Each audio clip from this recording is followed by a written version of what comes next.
చాలా శుభం తెలియజేస్తూ దేవుని యొక్క మహాకృపను బట్టి గడిచిన రాత్రి అంతా దేవుడు మనందరినీ కాచి కాపాడి సజీవులుగా ఉంచి ఉదయకాలమైన సన్నిధిలో గడుపుటకు దేవుడిచ్చిన సమయాన్ని బట్టి దేవుని స్తోత్రం చెల్లిస్తూ మీ అందరిని దేవుడు దీవించి ఆశ్రయించునుగాక. చదవబడిన వాక్య భాగం నుండి కొన్ని మాటలు మనం ధ్యానించుకుందాం. ఎందుకంటే ఒక అన్యురాలైన స్త్రీ, కనాను స్త్రీ అంటారు. ఆమెను మార్క్స్ వార్తికుడైతే సురోపెనికయ్య అనే పేరు పిలుస్తారు. అంటే వాళ్ళు ఎక్కడంటే సిరియాకు చెందినటువంటి ఆమె. ఆ సిరియాలో ఆ ప్రాంతం ఉంది ఫెనికయ. సిరియాలోని ఫెనికయ ప్రాంతం చెందింది కాబట్టి సురో ఫెనికయ అనే పేరు. ఆమె పేరు కాదు, అది ఆ ప్రాంతం పేరు.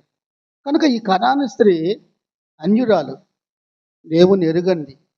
కానీ ఈమెలో ఉన్న విశ్వాసాన్ని మనం చూస్తే చాలా గొప్పది విశ్వాసం. ఆ విశ్వాసంలో చాలా రకాలు ఉన్నాయి. ఎందుకంటే కనానీయులు వాళ్ళు సర్వోన్నత దేవత అయినటువంటి ఎల్ భాగస్వామి, వాళ్ళు ఎల్ దేవత. తర్వాత అంతేకాకుండా వాళ్ళు ఆశేర అనేటువంటి దేవతను కూడా ఆరాధించేవాళ్ళు. కనుక వాళ్ళు బాల్ అంటే వర్షం అంటాం, బాల్ దేవత అంటారు, వర్షం కురిపించడానికి. అలాగే వర్షానికి ఉరుములకు దేవుడు అంటాం, బాల్ దేవత. అలాగే మనం చూస్తే అనత్ అంటారు, అనత్ దేవత యుద్ధానికి. కనుక రకరకాల దేవతలు అంటే బహుదేవతలు ఉన్నటువంటి ప్రాంతము కనాను ప్రాంతం. మరి ఈ కనాను ప్రాంతంలో నిజదేవుణ్ణి ఎరిగిన వాళ్ళు కాదు, కానీ వాళ్ళు విన్నారు యేసుక్రీస్తు ప్రభు చాలా మందిని స్వస్థపరుస్తున్నాడు, ఆయన దగ్గరికి వెళ్తే మనకు స్వస్థ వస్తుందని తెలుసుకున్న తర్వాత మరి వాళ్ళు వస్తున్నట్టుగా మనం చూస్తున్నాం. వాళ్ళందరూ కనానీయులు, బహుదేవత ఆరాధన, బహుదేవుళ్ళ ఆరాధన కూడా. వాళ్ళు దేవతలు దేవుళ్ళు అందరూ ఉన్నారు. కనుక అటువంటి వారు మరి యేసుక్రీస్తు ప్రభు అక్కడికి ఎందుకు వెళ్ళాడు అంటే, అక్కడ ఎప్పుడైతే ఆయన ఆ ప్రాంతంలో ఆ తూరు పట్టణానికి 40 కిలోమీటర్ల దూరాన్ని ఉన్నటువంటి ఉన్న ప్రధానమైన పట్టణం సీదోను. తూరుకి సీదోనుకి 40 కిలోమీటర్ల దూరం. కనుక తూరు సీదోను అనే మాట యేసయ్య చాలాసార్లు మత్తయి సువార్తల వాటిలో ప్రకటిస్తాడు. మీకు చేసినటువంటి తూరు సీదోనులో చేస్తే ఇంకా బాగుండను అనే మాట అంటాడు.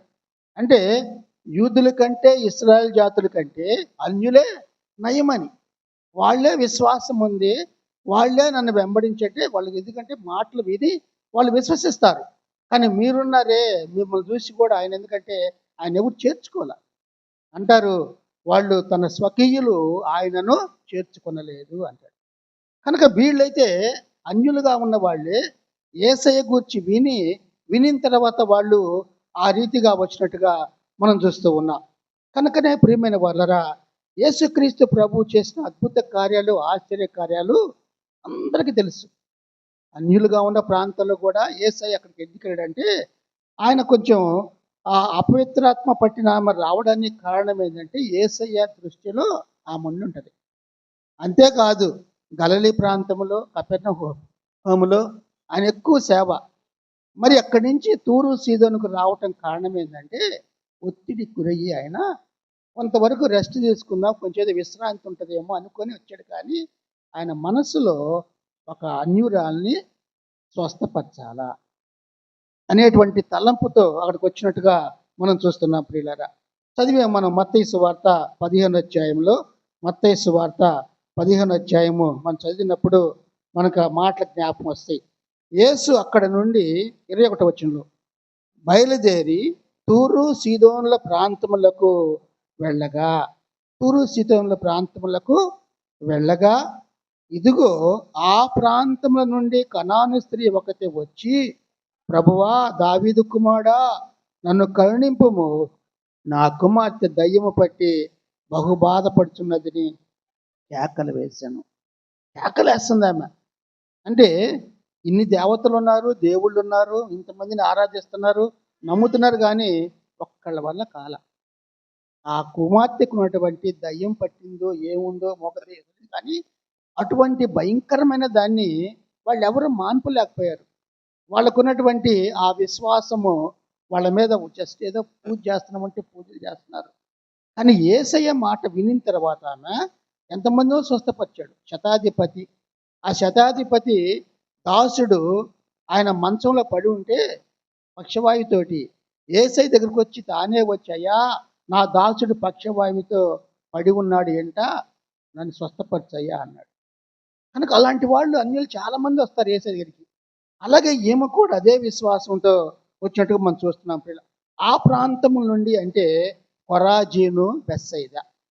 కొరాజీను, బెత్సయిదా అనే ఊళ్ళు గలిలీ ప్రాంతంలో కపెర్నహూము దగ్గర ఉన్నాయి.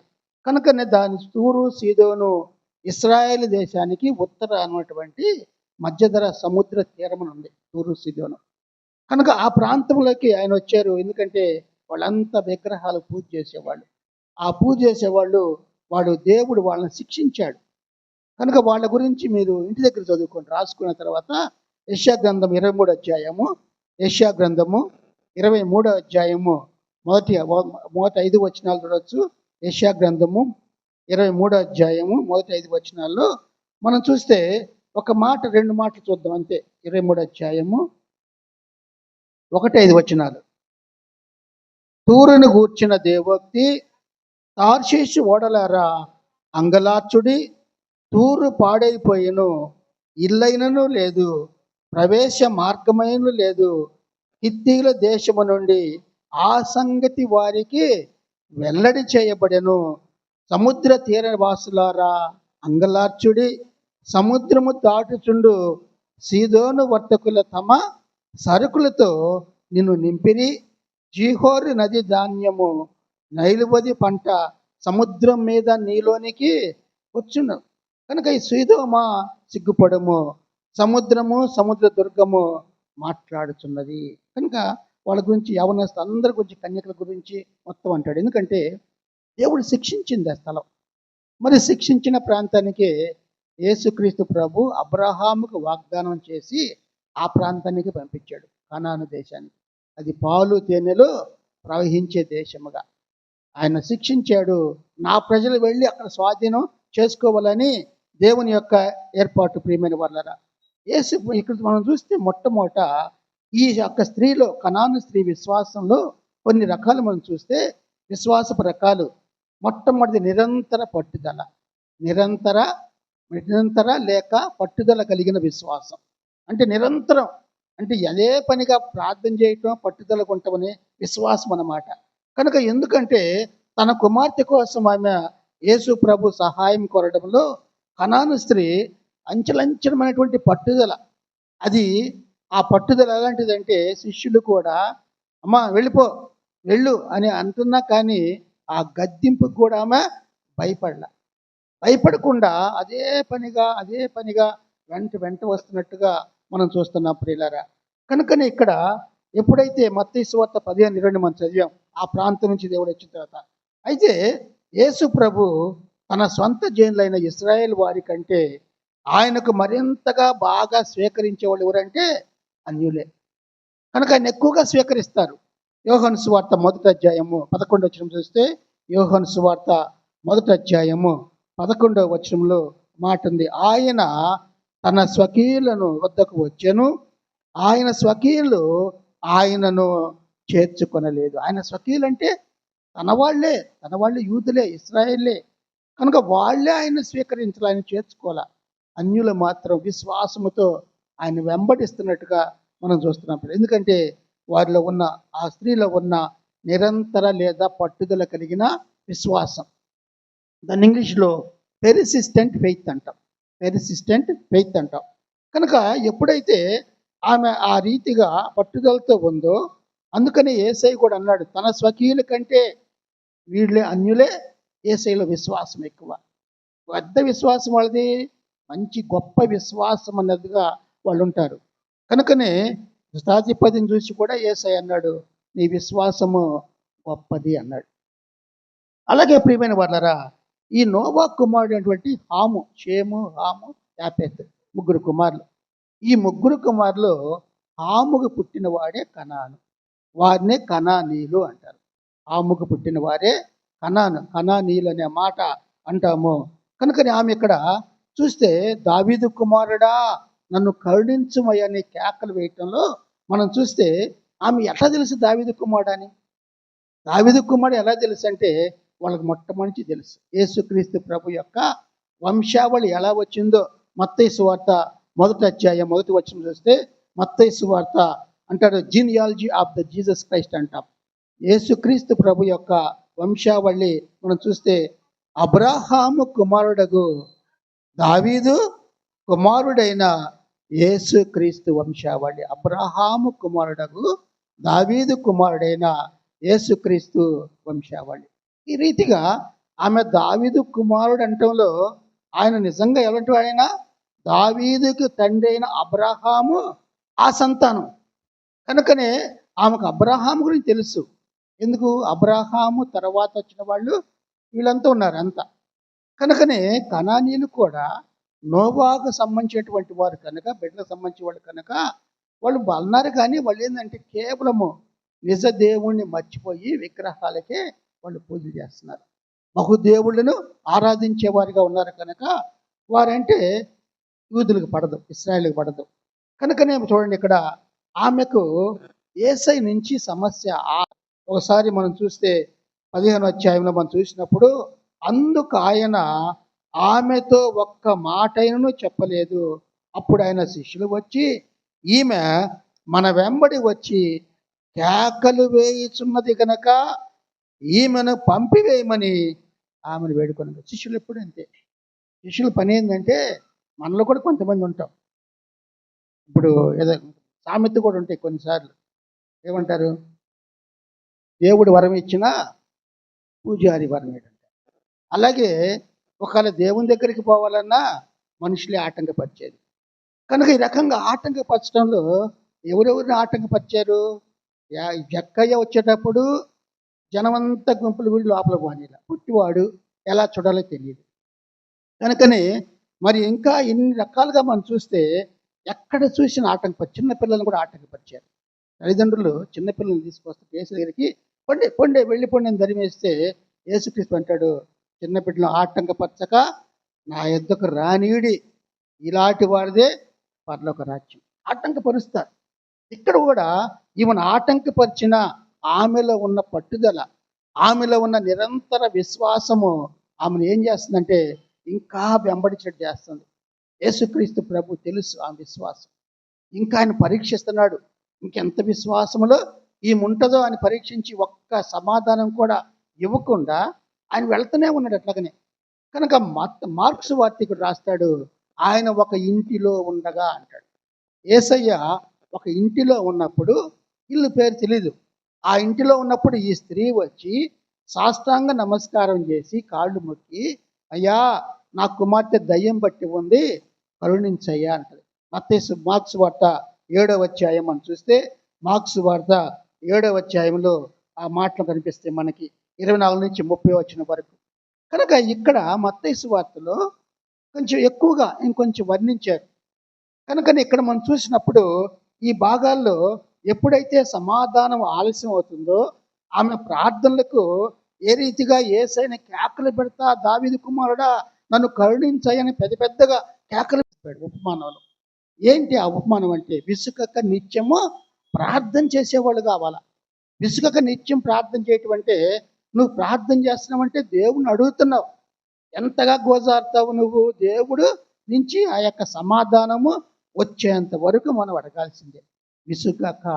విసుక్కోకూడదు. ఆ విసుక్కోకుండా అడగటంలో అక్కడ మనం చూస్తే దేవుని భయం లేదు. ఒక విధవరాలు, అయ్యా ఆ విధవరాలు అంటుంది ఒక మాట, ఆమె సన్నిధిలో ఆ విధవరాలు ఏమంటుందంటే, నా ప్రతివాదికి నాకు న్యాయం తీర్చయ్యా. నా ప్రతివాదికి, ఎవరైతే నా మీద అన్యాయంగా నా మీద బనాయించి నన్ను ఇబ్బంది పెడుతున్నాడో అటువంటి దాని నుంచి నాకు న్యాయం చేయని ప్రతిరోజు వెళ్తూనే ఉందంట. అతను ఎవరు? దేవుని భయం లేనివాడు. మనుషులంటే అంటే మనుషులను కూడా తీసివేస్తాడు అంతే. అటువంటి కఠినమైన వాడి దగ్గరికి వెళ్ళి ఒక విధవరాలు ఎంతగా మాట్లాడిందో, గోజారిందో అటువంటిది కావాలి.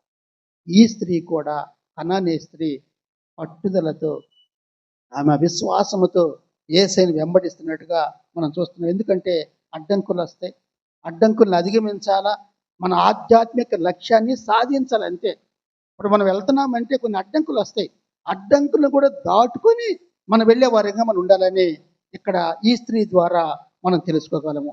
గలతీలకు రాసిన పత్రిక, అపోస్తలుడైన పౌలు గలతీలకు రాసిన పత్రిక 6వ అధ్యాయము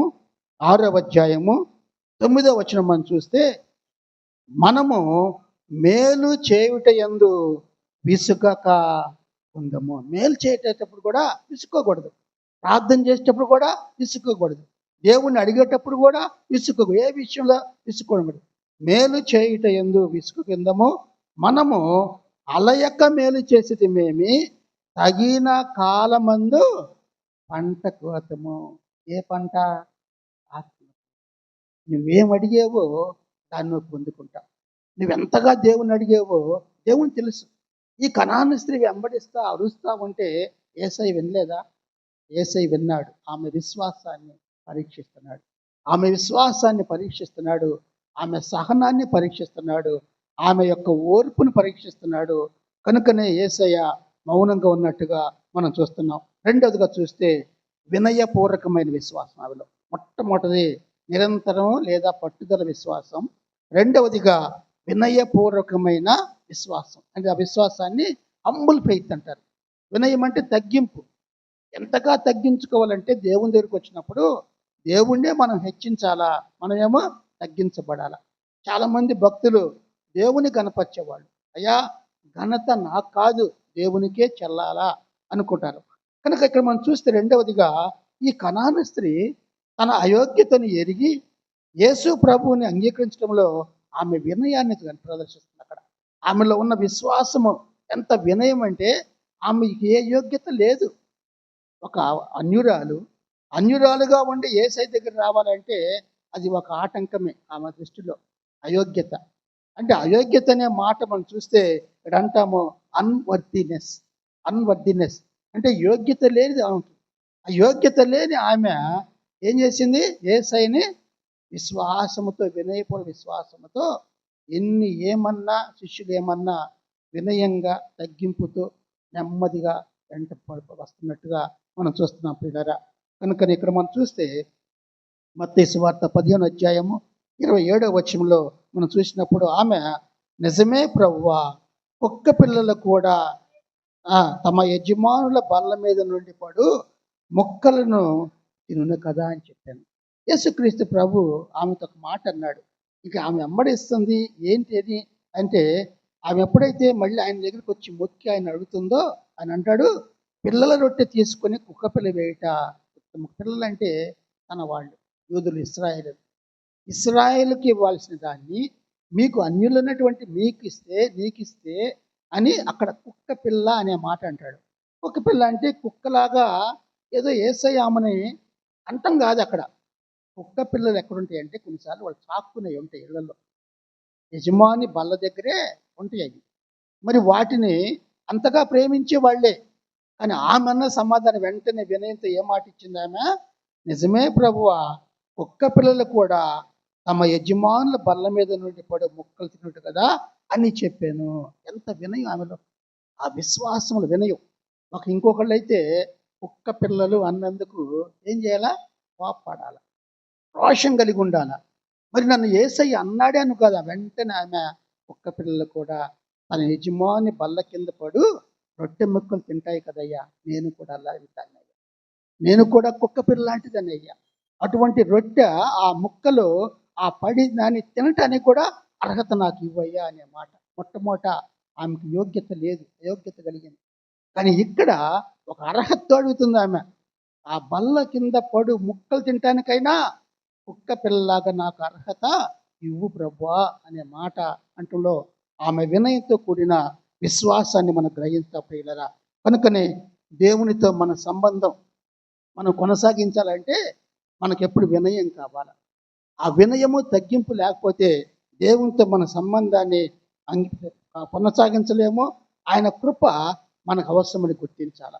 ఈ కృప అనే మాట మనం చూస్తే కృప అంటే అర్థం ఏంటంటే యోగ్యత లేని వారికి యోగ్యత లేని వారికి యోగ్యతను కలిగించడమే. అంటే అయోగ్యత కలిగిన మనకు యోగ్యతను కలిగించడమే కృప.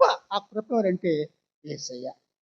కనుక మన కోసము ఆయన తన కలువరి శిలువలో తన రక్తమును కాచి మన కోసం మరణించినటువంటి యేసయ్య. కనుకనే ఆయన కృప మనకెప్పుడు తోడుగా ఉంటుంది. కనుకని అంటాడు ఇక్కడ యాకోబు రాసిన పత్రిక 4వ అధ్యాయము, యాకోబు రాసిన పత్రిక 4వ అధ్యాయము 6వ వచనంలో అంటాడు, ఆయన ఎక్కువ కృపనిచ్చును, అందుచేత దేవుడు అహంకారులను ఎదిరించి దీనులకు కృప అనుగ్రహించునని లేఖనము చెప్పుచున్నది. ఎవరైతే తగ్గింపు లేకుండా, వినయం లేకుండా వాళ్ళకు వాళ్ళు హెచ్చించుకుంటా ఉంటారో, నేనే గొప్ప అనుకుంటారో, అటువంటి వారిని ఏమన్నంటే అహంకారులు. అటువంటి అహంకారాన్ని ఎదిరించి దీనులకు కృప అనుగ్రహించారు. ఎవరు దీనత్వం అన్నారు? ఈ స్త్రీ వినయపూర్వకమైన విశ్వాసం కలిగింది కాబట్టి ఆమె దీనత్వాన్ని అక్కడ ప్రదర్శించింది. ఆ దీనత్వాన్ని యేసయ్య చూస్తున్నాడు పిల్లరా. కనుకనే దేవుని అనుగ్రహం వల్ల ఆశీర్వాదాలు ఆశీర్వాదాలను ఆకర్షించడంలో వినయపూర్వకమైన విశ్వాసం అనేది చాలా ముఖ్యమైనది. దేవుని నుంచి మనం ఏదైనా ఆశించాలా, ఆయన ఆశీర్వాదాలు మనం పొందుకోవాలి అంటే వినయపూర్వకమైన విశ్వాసం మనకుంటాం చాలా ముఖ్యమైనది. కనుకనే పేతురు రాసిన మొదటి పత్రిక, అపోస్తలుడైన పేతురు రాసిన మొదటి పత్రిక 5వ అధ్యాయము 5వ వచనం అదే మాట ఉంటుంది. మీరందరూ ఎదుటివారి ఎడల దేన మనస్సు అనే వస్త్రమును ధరించుకొని మిమ్మును అలంకరించుకొనుడి. మన అలంకరణలు ఏదేదో గొప్ప వేసుకోవటం కాదు. అలంకరణలో దేన మనసు ఉండాలి. మనం వేసుకునే ధరించే దానిలో ఏముండాలంటే ముఖ్యమైనది దీన మనస్సు అనే వస్త్రాన్ని ధరించుకొనుడి. అప్పుడు మిమ్మును అలంకరించుకున్న తర్వాత దేవుడు అహంకారులను ఎదిరించి దీనులకు కృప అనుగ్రహించును. దేవుడు ఎప్పుడు అహంకారముగా గర్వంగా ఉంటే దేవుడు దగ్గరకు కూడా రానివ్వడు. దేవుని కృప ఎప్పుడు ఉంటుందంటే దీనత్వంతో ఎవరైతే ఉంటారో, వినయపూర్వకమైన విశ్వాసంతో ఉంటారో, ఎప్పుడు తాము తగ్గించుకుంటూ దేవుణ్ణే గణపరుస్తూ ఉంటారో అటువంటి వారిలా ఆయనకు దీనుల కృప ఉంటుందని మనం తెలుసుకోగలరా. మూడవదిగా చూస్తే ఆమె విశ్వాసంలో ఇంకొక రకం ఏంటంటే ధైర్యము గల విశ్వాసం. ధైర్యము గల విశ్వాసం, బోల్డ్ ఫెయిత్ అంటాం. ఏంటి ధైర్యం గల విశ్వాసం అంటే మనం చూస్తే ఒకసారి మనం చూస్తాం, సామాజికంగా మతపరంగా చూస్తే కనానీయులు యూదులకు వేరు అయిన వాళ్ళు కనుక వీళ్ళు అన్యులుగా అంటే పూజ చేస్తూ ఉండేవాళ్ళు కనుక అటువంటి విగ్రహారాధనగా ఉండే వారికి ఆటంకాలు కంపల్సరీగా వస్తాయి. యేసై దగ్గర రావాలి అంటే ఆటంకం అనుకుంటారు. ఆ అడ్డంకి అప్పుడు ఉన్నప్పుడు కనాను స్త్రీకి ధైర్యంతో వచ్చిందంటే ఆమె తెలుసు శిష్యులు ఆమెను ఏమంటారు, వెళ్ళిపో అంటాడు. ఎందుకని మెయిన్ ఇంపార్టెంట్ ఏంటంటే వాళ్ళు అన్యులు. మరి అన్యుల దగ్గరికి యేసై ఎందుకు వచ్చాడు తూరు సీదోన్ అంటే అక్కడ ఏదో ఒకరిని స్వస్థపరచాల, ఒక గొప్ప కార్యం అక్కడ చెయ్యాల. మరి ఆయన ఎందుకు మరి అక్కడికి వెళ్ళాడు? ఆయన సమరయ్యకి ఎందుకు వెళ్ళాడు? సమరయ్య ప్రాంతం గుండా వెళుతూ ఉంటే మిట్ట మధ్యాహ్నము ఆయన బావి దగ్గర, యాకో బావి దగ్గర ఎందుకున్నాడు అంటే ఆయన ఒక స్త్రీని రక్షించాల. ఆ స్త్రీ ద్వారా అనేకులు రక్షింపడాల. కనుక యేసయ్యలో ఉన్న ఆలోచన ఏంటంటే ఎక్కడికి వెళ్ళినా అక్కడ వాళ్ళని స్వస్థపరచాలా, వాళ్ళందరూ మారు మనసు పొందాలా. అటువంటి ఉద్దేశంతో ఆమె ఉన్నప్పుడు యేసయ్యకు ఉంది. కానీ ఆమె భయపడి తర్వాత అనుకుంది, ఎంతైనా కానీ నేను ఆయన దగ్గరికి వెళ్ళాలా. ఎందుకంటే ఎన్నో విన్నది ఆమె, వినింది కనుక ధైర్యముతో కూడిన విశ్వాసముతో వచ్చింది ఆమె. ఆ ధైర్యంతో కూడిన విశ్వాసమే మన మత్తయి సువార్త 15వ అధ్యాయము 20వ వచనంలో ఆయన అంటుంది, దావీదు కుమారుడా నన్ను కరుణించయ్యా, మా కుమార్తె దయ్యం పట్టి నన్ను మంచం పట్టి ఉందయ్యా, కనుక బహు బాధపడుతుంది కనుక నువ్వు వచ్చి స్వస్థపరచయ్యా అనే మాట అరుస్తుందంటే ధైర్యం చేసే. యేసయ్య వస్తున్నాడంటే చాలామంది జనం వస్తారు, చాలామంది వెళ్తా ఉంటే చాలామంది గుంపు కూడా ఉంటారు. ఆ గుంపులో శిష్యులు ముందున్నారు అనుకో, వాళ్ళు దాటుకొని పోవటం అనేది కష్టం. కనుక వాళ్ళని కూడా దాటుకొని పోయి అరుస్తుందంటే ఆమెలో ఉన్న ధైర్యముతో కూడిన విశ్వాసమే. కనుకనే ప్రియమైన వాళ్ళరా, మనం కూడా మన విశ్వాసాన్ని వ్యక్తపరచడంలో మనం నమ్మే దానికోసం ధైర్యంగా నిలబడాలంటే, మనం ఏది నమ్ముతున్నామో యేసయ్యను నమ్ముతున్నామంటే ఆయనతో నమ్మకంతో ఉండాలా, ధైర్యముతో కూడిన విశ్వాసముతో మనం ఉండాలంటాడు.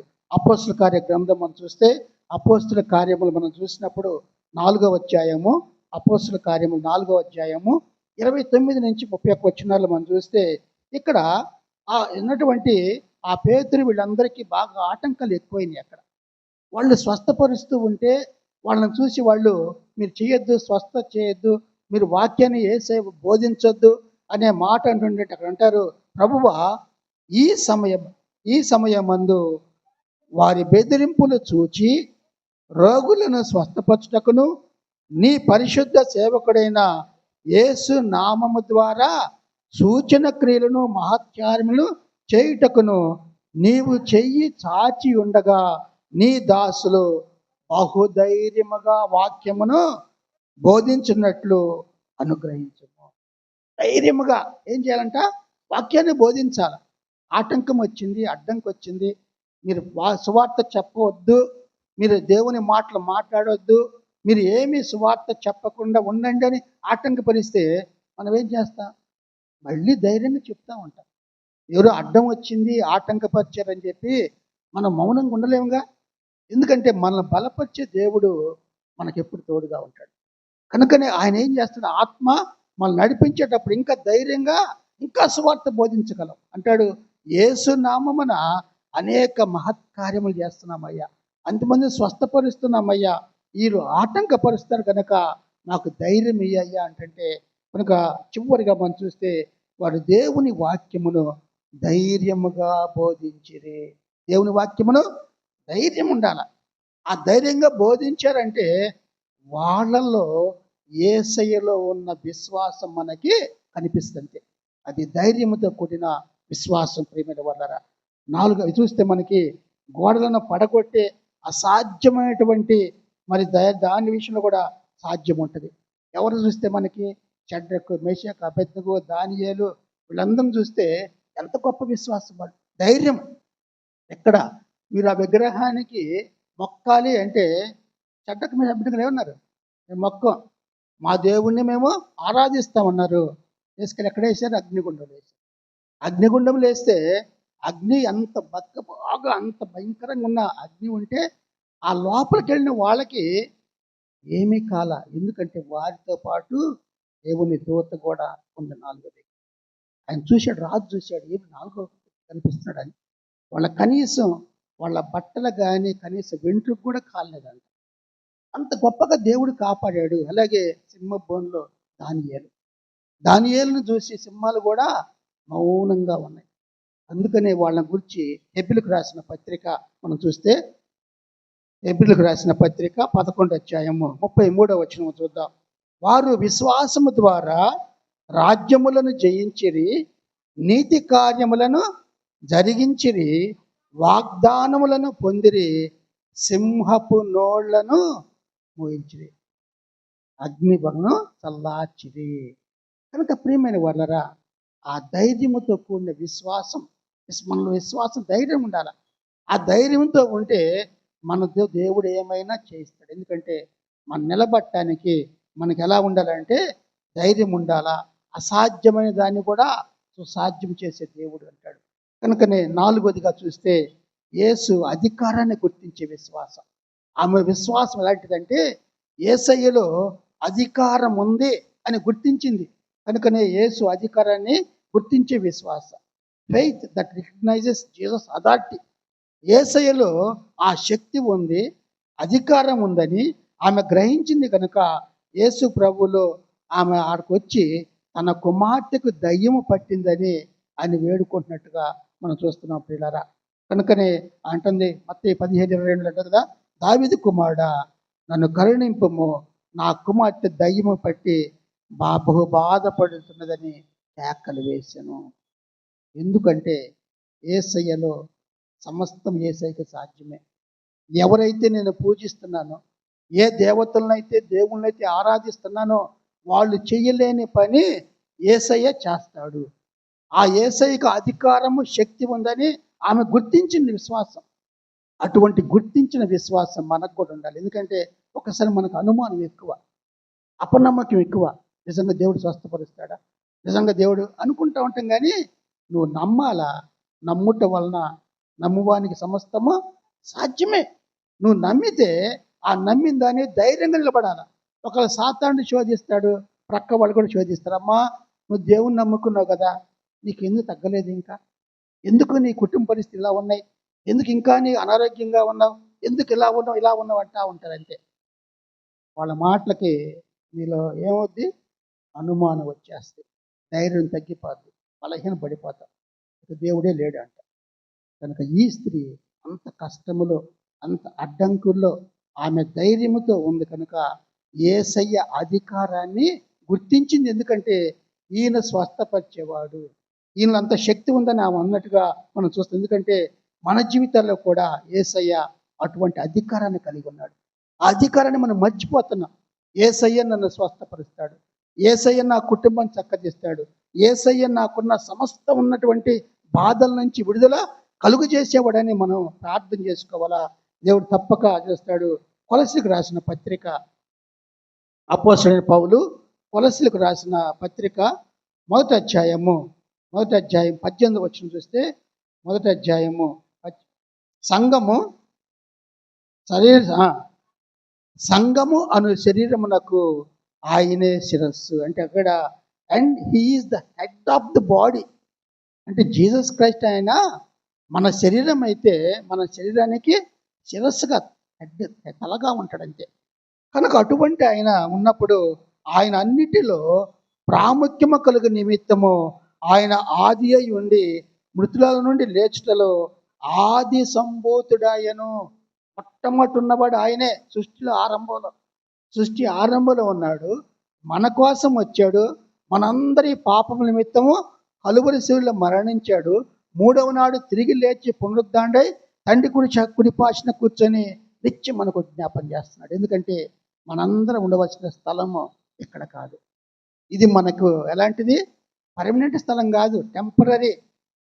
ఆ టెంపరీగా ఉన్నటువంటి దానిలో అశాశ్వతమైన స్థలంలో మనం ఉండాల్సిన పరలోకం అనేది మనకి పర్మనెంట్ అనమాట, అక్కడికి. కనుకనే ప్రియమైన వాళ్ళరా, యేసయ్యకు అంతటి అధికారం ఉందని మనం తెలుసుకోవాలా. యేసు ప్రభుని అంగీకరించే విశ్వాసులకు ఆయన శక్తి గురించి తెలుస్తుంది. అంతే. ఎవరైతే యేసయ్యని తన సొంత రక్షకునిగా అంగీకరించి విశ్వాసంతో ఉంటారో వారికి ఆ శక్తి తెలుసు. మరి ఈమెకి ఏమీ తెలియకుండా విని, ఎవరో చెప్పుకుంటుంటే మాట్లాడుకుంటే విని ఆమెలో అన్ని విశ్వాసం ఉందంటే, మనం రోజు వింటున్నప్పుడు మనలో ఎంత విశ్వాసం ఉండాలా? ఆమె కంటే గొప్ప విశ్వాసము మనకు ఉండాలా. కనుకనే ఇక్కడ మనం చూసినప్పుడు ఎప్పుడైతే దేవుని యొక్క చిత్తానికి విధేయతకు మనం ఎప్పుడు లొంగిపోతామో, ఎప్పుడైతే ప్రభువా నీవేనయ్యా నా జీవితానికి ఆధారము, నీకే సమస్తం అప్పగిస్తున్నంటామో, అప్పుడు ఆయన మన జీవితాల్లో గొప్ప కార్యాలు చేస్తాడు. మనలో పాపం ఉంచుకొని, పాపాన్ని దాచుకొని దేవుని యొక్క దేవా ప్రభు అంటే అంటాడు, నువ్వెవరో నాకు తెలియదు అనే మాట అనిపించుకునే కంటే ఆయన అధికారాన్ని, ఆయన శక్తిని కలిగి ఆయన్ను ఎందు విశ్వాసముతో మనము మన యొక్క కుటుంబాలు, మన జీవితాలు దేవునిలో మనం ఎప్పుడు ఆశీర్వాదాలు పొందుకోవటానికి మనం ఎప్పుడు విశ్వాసముతో ఉండాలని ప్రభు మనల్ని ఉదయకాలంగా కోరుతున్నాడు. ఫిలిప్పీకి రాసిన పత్రిక, అపోస్తలుడైన పౌలు ఫిలిప్పీలకు రాసిన పత్రిక 2వ అధ్యాయము 10-11 వచనాలు అంటాడు, అందుచేతను పరలోకమందున్న వారిలో కానీ, భూమి మీద ఉన్న వారిలో కానీ, భూమి క్రింద ఉన్న వారిలో కానీ ప్రతి వాని మోకాలు యేసు నామమున వంగునట్లు. వంగటం అంటే నువ్వు దేవునికి అంతగా నువ్వు తగ్గించుకొని వినయపూర్వకముగా విశ్వాసముతో ఈయనే నా సమస్తమని అంటావో, ప్రతి వాని మోకాలు యేసునామమున వంగునట్లు ప్రతి వాని నాలుకయో తండ్రి అయినా దేవుని మహిమార్థమై యేసు క్రీస్తు ప్రభు అని ఒప్పుకోవాలి. ఇంకా మనం ఒప్పుకోకుండా ఉంటే ఏదో నామకార్థంగా ఉంటాం, అంతే. ఏదో వస్తున్నాం, వింటున్నాం, పోతామని కాదు. మన హృదయాల్లో యేసు క్రీస్తు ప్రభు అని ఒప్పుకోవాలి. ఒప్పుకున్నప్పుడు నీళ్ళ విశ్వాసం పెరుగుతుంది. ఆ విశ్వాసం నీ రక్షణకు దారితీస్తుంది. ఆ రక్షణ దారితీసినప్పుడు చాలా. కనుక అటువంటి ప్రార్థనలు మనకున్నప్పుడు దేవుడు ఏం చేస్తాడంటే, ఆయన ఒప్పుకున్నప్పుడు ఆయన అంటాడు, దేవుడు ఆయనను అధికముగా హెచ్చించి ప్రతి నామమునకు పైనామమునుగా చేశాను. మరి ఆ స్త్రీ అనుకుంది, ఈయన ప్రతి నామమునకు పైనామమే. మేము ఏ దేవతల్ని, ఏ దేవుళ్ళను ఆరాధిస్తున్నామో, వేటికి మేము బలులు అర్పిస్తున్నామో, ఏలు కావచ్చు, షబ్బాతు కావచ్చు, ఆషేరా కావచ్చు, ఇవన్నీ దేవతలు ఉన్నాయి. వీటన్నిటికంటే ఈయన నామమే పైనామం, గొప్పదన్నమాట. మనం పాడతాం, అన్ని నామములకున్న పైనామమే యేసునామం. యేసునామము అనే పాట చేయమని. కనుక యేసు ఉంది. ఆ శక్తిని కాబట్టి ఆయన అధికారాన్ని ఏం చేసింది? విశ్వాసముతో గుర్తించింది అంతే. ఆ గుర్తించింది అంటే యేసయ్యలో స్వస్థత ఉంది.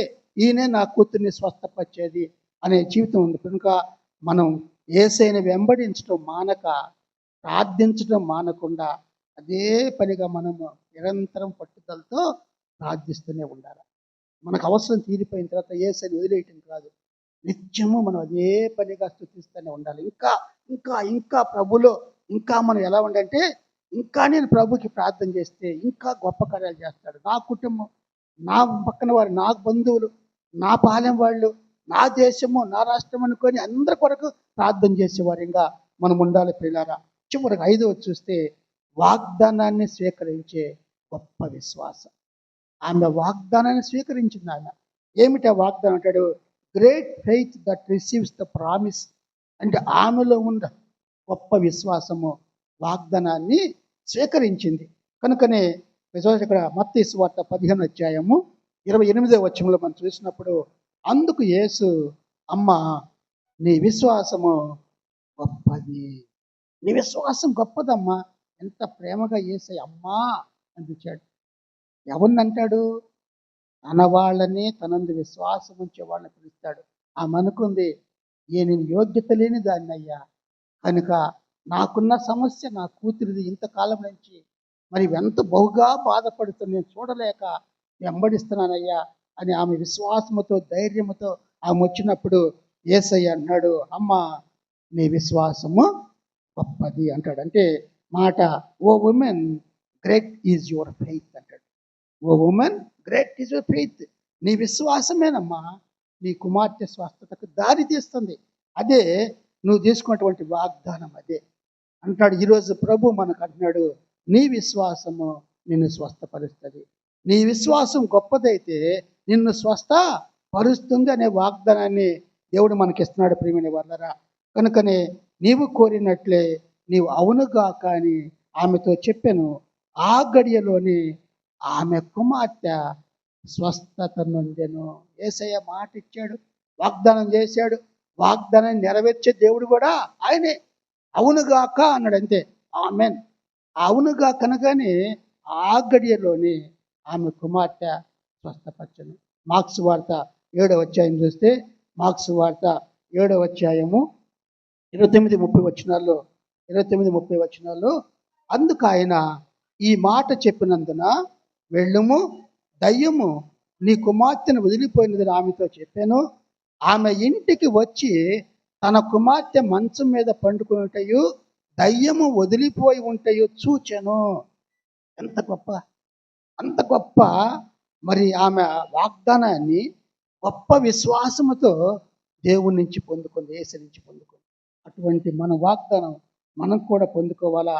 ఎందుకంటే అంటాడు, విశ్వాసము లేకుండా దేవునికి ఇష్టమై ఉండలేం. విశ్వాసం ఉండాలి మనలో. హెబ్రీయులకు రాసిన పత్రిక 11:6 అంటాడు, విశ్వాసము లేకుండా దేవునికి ఇష్టడైనట అసాధ్యము. ఎందుకు అసాధ్యం అంటే, మనకు ఎప్పుడైతే విశ్వాసం ఉంటేనే సాధ్యం అవుద్ది. అవిశ్వాసంతో ఉంటే మనకు అనుకున్నది కావు. కనుక విశ్వాసంతో జీవిద్దాం. కనాను స్త్రీ, అన్యురాలు, సురేపెనికే ప్రాంతానికి చెందిన ఆమె ఎంత విశ్వాసంతో ఆమె వచ్చింది. ఈ 5 రకాల విశ్వాసాలు మనం కూడా పొందుకుంటే ఆమె ద్వారా, జీవితం ద్వారా, పాఠాలలో మనం కూడా అంత గొప్ప విశ్వాసమని దేవుని చేత ప్రశంసించబడతాము. దేవుని యొక్క బహుమానాల్ని, దేవుని యొక్క వాగ్దానాన్ని పొందుకుంటామని మనం తెలుసుకోలేరా. కనుక మన ప్రార్థనలకు దేవుని సమాధానము ఆశించే మరియు స్వీకరించే విశ్వాసం యొక్క శక్తి మనకు కావాలి. ఆ విశ్వాసం లేకపోతే మనకు కూడదు. అందుచేత ప్రార్థన చేయనప్పుడు చివరిగా మత్తయి సువార్త 11వ అధ్యాయము 24వ వచనం అంటాడు, అందుచేత ప్రార్థన చేయనప్పుడు మీరు అడుగుచున్న వాటినెల్లను పొంది ఉన్నారని నమ్ముడి. మీరు ఏదో అడుగుతున్నారో అడిగిన దాన్ని నీ మనసులో విశ్వాసం, నమ్మకం ఏంటంటే నేను పొందుకున్నాను అని నమ్మాల. ఇంకా నీకు అనుమానంతో ప్రార్థన చేస్తే అటు కాదు. నేను ప్రభువుకి ప్రార్థన చేస్తున్నా, యేసయ్య ప్రార్థన చేస్తున్నా, ఆ ప్రార్థనలో నేను నమ్ముతున్నా, ఏదైతే నాకు కష్టం వచ్చిందో, ఏదైతే నాకు అనారోగ్యం ఉందో, ఏదైతే నా సమస్య ఉందో ఆ సమస్య గురించి నేను ప్రార్థన చేసినప్పుడు నేను నమ్మాను, ఎందుకని నేను పొందుకున్నాను అని నువ్వు అనుకోవాలి మనసులో. ఆ నమ్ముడి అప్పుడు అవి మీ కలుగునని మీతో చెప్పుచున్నాను. యేసయ్య అన్నాడు, మీరు ప్రార్థన చేసేటప్పుడు ఆ ప్రార్థనలో మీరు ఏది అడుగుతున్నారో దాన్ని నమ్మండి. నమ్మితే ఎప్పుడైతే నమ్ముతారో అవి మీ కలుగుతుందని మీకు చెప్తున్నాను. కనుక ఈ రోజు నుంచి మనము విశ్వాసముతో కనాను స్త్రీ వలె ప్రార్థన చేసినప్పుడు ప్రార్థన తప్పక జవాబు వస్తుంది. ఆ ప్రార్థన నమ్మకంతో ఉండాలా, విశ్వాసముతో కూడినదై ఉండాలా.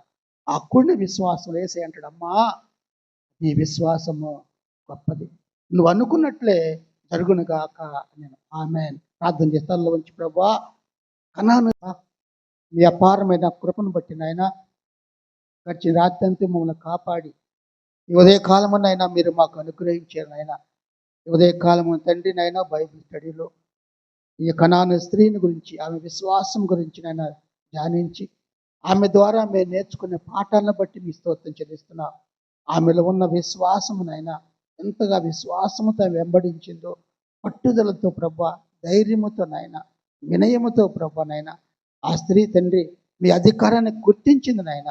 కనుకనే ఆ విశ్వాసాన్ని చూచి, అమ్మా నీ విశ్వాసము గొప్పది, నువ్వు అనుకున్నట్లే నీకు జరుగునుగా అని ఆమెతో చెప్పారు ప్రభా. అటువంటి విశ్వాసాన్ని మేము కూడా పొంది మీ యొక్క ప్రశంసలు పొందుకునే భాగ్యం మా అందరికి కలుగు చేయండి నాయన. అలాగే నాయన ఈ సమయంలో తండ్రి వైద్యపోగు అంకమ్మ గారి గురించి ప్రార్థిస్తున్నాం, తాతపూడి సంతమ్మ గారి గురించి ప్రార్థిస్తున్నాం ఆయన, కంబాలపాటి మోష చిట్టి గారి గురించి ప్రార్థిస్తున్నాం, కాళాస్త్రి మరియమ్మ గారి గురించి ప్రార్థిస్తున్నాం, కాళాస్త్రి ఆలస్యమ్మ గారిని బట్టి ప్రార్థిస్తున్నాం తండ్రి. అలాగే తేళ్ల ఈశ్వరరాజు గారిని ప్రార్థిస్తున్నాం, తేళ్ల జయంతి భవన్ బట్టి ప్రార్థిస్తున్నాం ఆయన. అందరిని ప్రభా తండ్రి మీ యొక్క నామంలో స్వస్థంది నాయన, మీ అధికారాన్ని గుర్తించింది కనాను స్త్రీ ప్రభా.